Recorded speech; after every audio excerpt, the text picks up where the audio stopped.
to look fabulous.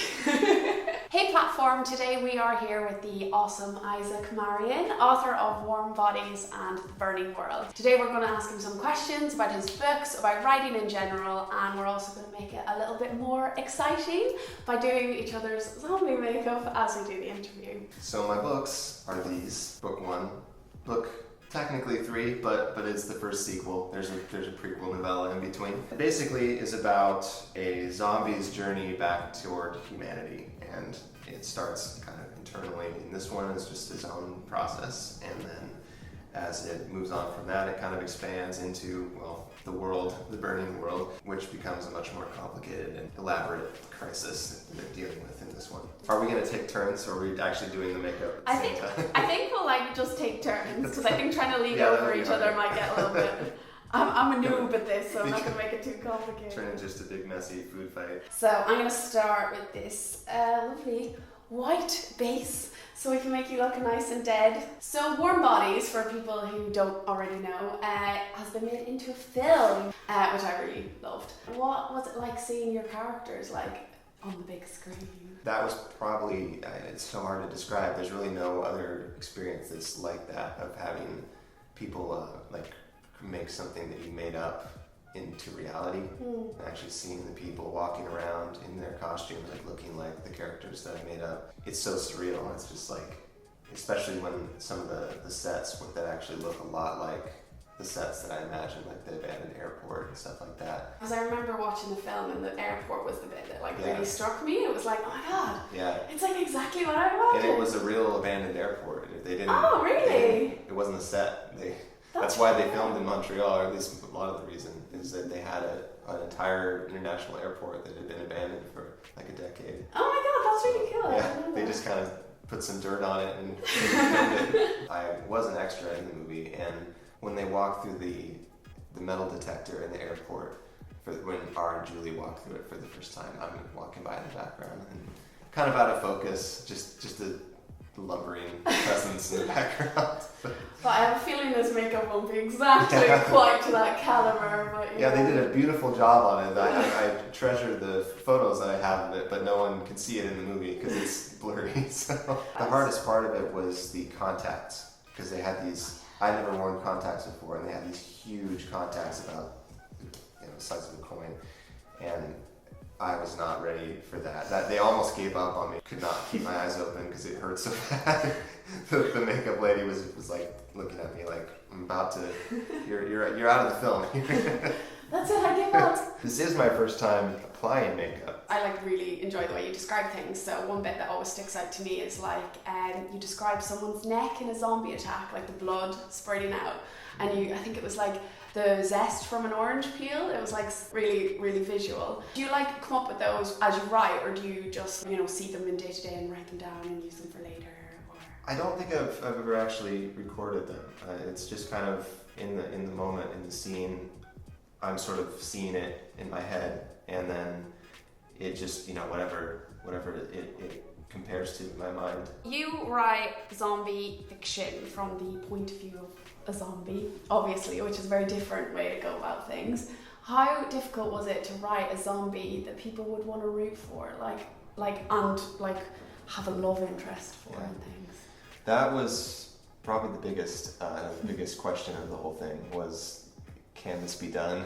Because even as I was writing it, I was like, this is really testing the empathy of the audience here. I mean, he's obviously not doing this by choice. He's a victim of this plague, and he is sort of controlled by it. So it's not like he is a serial killer going out and eating people on purpose. The human population, they get it. They know that he's a victim of this thing. Julie's reaction to it, she's not going to go on oh my god, you ate my boyfriend.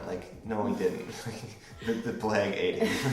I loved I just think he's such a fun character, and you always got a sidekick, or a zany sidekick or whatever kind of character, the best friend, and I love that he was the best friend, but he was also the one who struggled less with his zombieism. He was just I eat people, but Yeah. You know, I'm a cool guy, really.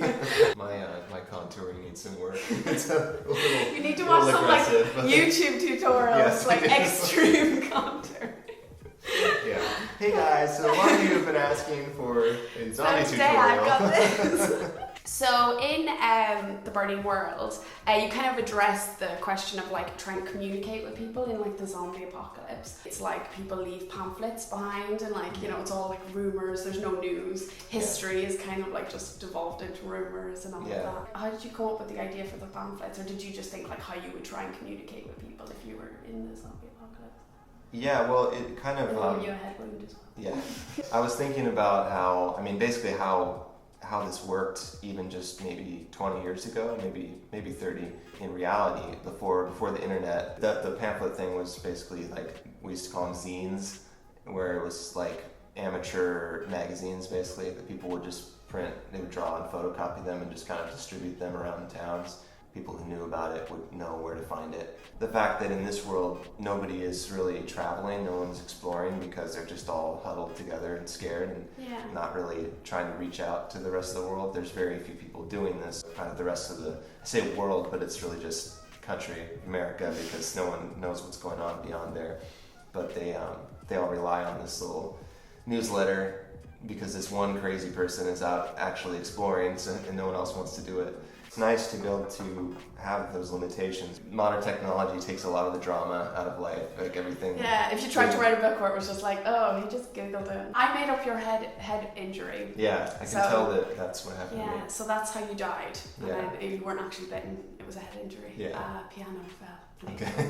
When you were Wow, running I'm away. lucky to you were be alive. You were running away from a zombie horde and a piano fell. Okay. You know, are you a big like zombie buff yourself with zombie history, or was this like your first time into it? Do you have any favorites or anything like that?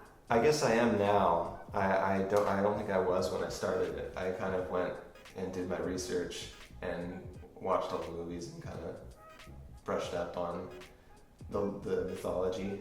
I think the original Night of the Living Dead is kind of holds up as like just a very simple, pure expression of that idea, where it's just kind of a few people in a house and it's mostly about their own conflicts rather than like a bunch of battles with gooey hordes.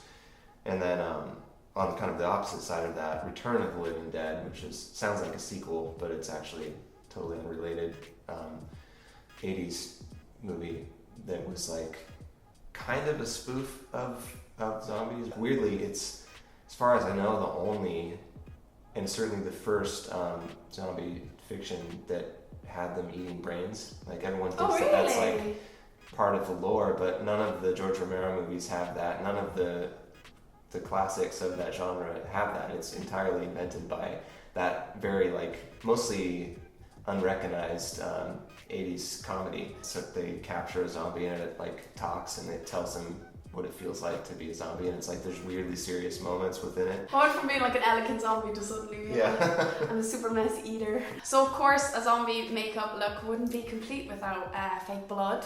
So I'm just gonna apply some of that to your glorious head wound from the piano incident. So now that we are sufficiently zombified, we are going to do our best zombie poses. 3, 2, 1.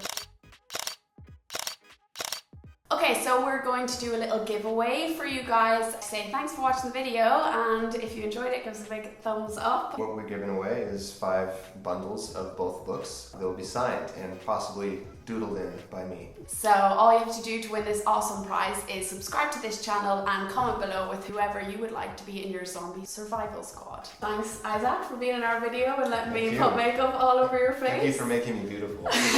Where can we find you if we want to hear more? I'm on all the social networks.